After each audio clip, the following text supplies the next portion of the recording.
Hey guys, it's TTL back with another video for you. And yes, the rush kit videos are a bit like buses. You don't see one for a couple of weeks and then loads come along at once. And that is because we've had the Z270 launch today, Kaby Lake, the new 7600K and 7700K processors. So we're smashing a load of quick looks out. And the quick looks are the videos that we've just literally not had time to be able to do the full reviews on because we had an awful lot of boards. I think it was 14 or 15 in total that we had. So we've picked a few that we wanted to do for previews, and then we've done the rest of the main reviews on the OC3D TV channel, which you can go and take a look at. Also go to oc3d.net to have a look at all the main reviews and all the pictures and all the graphs and all that sort of stuff there as well. So lots of options for you, but this video is about the Z270G Strix. Strix is a new brand that they've brought into the motherboard segment now, and essentially the Strix stuff are what would have been the lower end Republic of Gamers boards before, and now the ROG boards have been moved back up the range where they belong. Now, the Strix 270G gaming, think of the G meaning Gene. And because it means Gene, that does mean that this is an MATX board. So we've only got 4 of the slots down the side. You know the ones I mean. It's the kind of medium stumpy board. Some of the features that we've got on the board that they want us to talk about: Aura. We've got the new Supreme FX codec that they've got going on. There's a 3D printing friendly design in that it's got mounts so that you can 3D print your own bits to go across the board should you want to. When it comes to the 3D printing though, you can download some from the Asus website that they've already designed for you, like basics. And there are loads of places online where you can place orders and they'll 3D print it to you and post it to you. So it's kind of like, there you go mate, make it for me, and then they send it to you and you can bolt it to your motherboard. It's actually quite a good idea. Then we've also got USB 3.1 front panel header. I've not even seen this for cases yet, so it's going to be really nice and interesting to see when the case manufacturers start backing all these extras up. It's a bit weird that we're getting it on motherboards before we're getting it on cases. Normally it's the other way around. But anyway, so I think it's really best if we pop it open. Now I'm going to save the motherboard look and we'll have a look on the inside first. So there's a code on the inside here so that you can get 20% off some cable mod cables, so that's all nice. Driver CD, that's all kind of normal. Then there's a sticker sheet here. I'm trying to pick this up without creasing it. So you've got a big sticker at the top there. These are to go over the top of your fan so that when your fans spin, you get the ROG eye spinning, and you get a nice Strix sticker at the bottom there as well. It's not double-sided, so we don't need to look on the other side there. These are some stickers so that you can mark your cables or hard drive cables, no matter what cables, but you can wrap them round so that you can identify them really nice and easily. And then we pick that side up, it exposes loads. There's 2 SATA cables in there. We've got the fitting kind of tool for the CPU, although I've never really got on with that. By got on with that, I mean I don't like it. So then you've got your back plate. It's actually nice and simple. There's no metal tabs on the back of it. It's spongy on the back as well, and then that side is black, so it'll all be nice and understated when it's in your rig. 2 more SATA cables in there, I just had to count them. Then you start getting into the screws for your M.2, there's screws for your 3D mounts. You have your dongle there, like your antenna, rather. It's a square and magnetic antenna for your Wi-Fi. And it swivels as well, so you don't just have to have it flat. You can make it go like that. So that's all kind of cool. And then you've got extensions there for your RGB. And right at the very bottom, hiding, trying to make me miss it, but I was looking out for it. It's only cardboard, but it's a ROG coaster. So you can chuck that on your desk. And then at the bottom still, again, I just want to make sure that it is. There we go. Yeah, you get a SLI high bandwidth bridge that comes with it as well. And this is obviously the perfect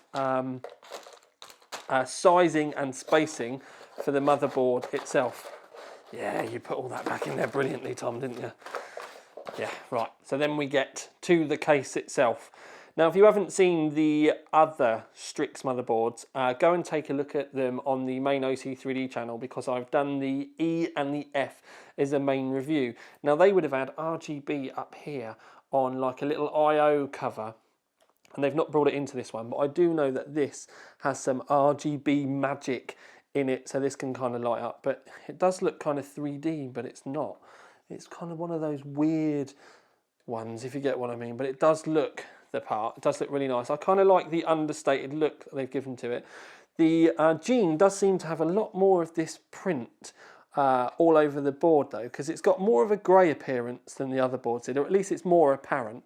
But there are plenty of phases up round this side. If you have a look, we've got 1, 2, 3, 4, 5, 6, 7, 8, 9, 10. So there's 10 faces in total around there. Same as its bigger ATX brothers, which is kind of nice. You've got a couple of fan headers up here. You've got your CPU fan, your CPU optional. Then you've got a water pump header down here. This one up here is chassis fan 2, although I'm struggling to find chassis fan 1. There it is, chassis fan 1 is there. So you've got a few fan headers scattered around.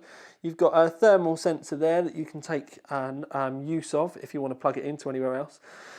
This is your onboard USB 3.1 header. These will be really cool when they do finally come into cases.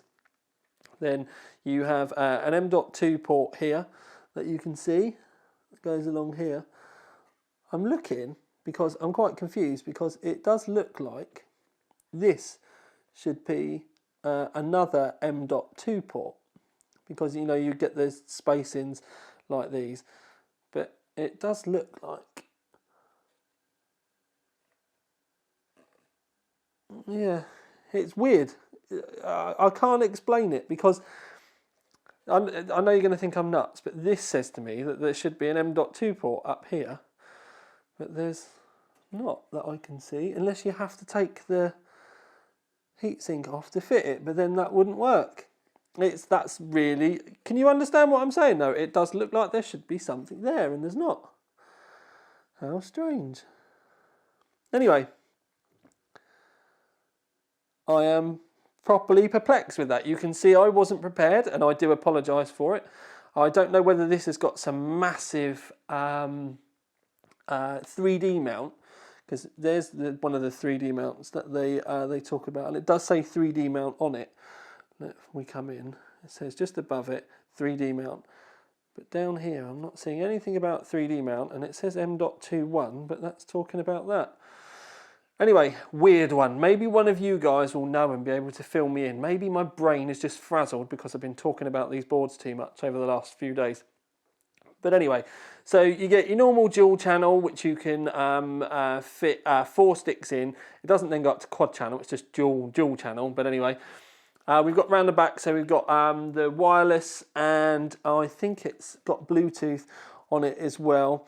They kind of sync that in so that you've got you can sync it up with like Bluetooth speakers and stuff like that. Then we've got USB 3.1 with an A and a C, DisplayPort HDMI, 2 USB 2s, then you've got 4 USB 3s, a PS2, gigabit Intel Ethernet, and then the normal Asus audio with the Supreme FX codec. So you can see we've got these Japanese capacitors on here as well.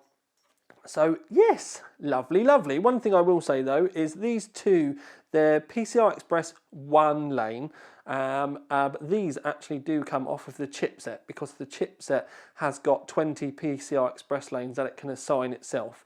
But they're for things like the SATA that you've got here, and your M.2 and these lanes, and your two main 16 times share the 16 lanes off the CPU. So one CPU is 16 times lanes, 2 CPUs, they share those and they get 8 each, but they come direct from the CPU.